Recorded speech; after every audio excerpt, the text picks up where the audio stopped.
Welcome to JMW's Inside Man YouTube channel. Please subscribe to the channel. Now, my guest is Patrick Boyers. Patrick is a regulatory lawyer.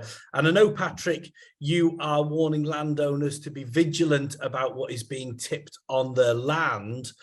Can you just give us an idea of what landowners need to be careful of, please?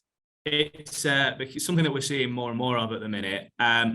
People need fields, pieces of land leveling out. They need soil basically being tipped. A lot of the farming community, naturally, if there's risks of floods, need fields leveling out. The problem you've got is people aren't quite appreciating just how important it is to make sure that if you own land and you're asking people to tip on that land, that you make sure that what's being tipped is lawful, it's been legally acquired, and you've seen things like waste transfer notes and the paperwork backs up. And because there can be consequences, can't there? Yeah. So usually it's something that comes up on the Environment Agency's radar.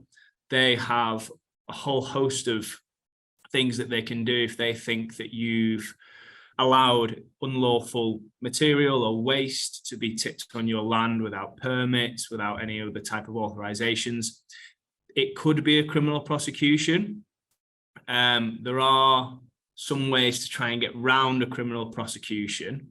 And that's obviously something that JMW, we help with, trying to get around criminal prosecutions. But if you're letting people tip on your land and you haven't done your checks, you're likely to be hearing from the Environment Agency. And I suppose prevention's better than cure on this one. How can you and the team at JMW help anybody who does sort of fall foul and has the wrong thing tipped on their land?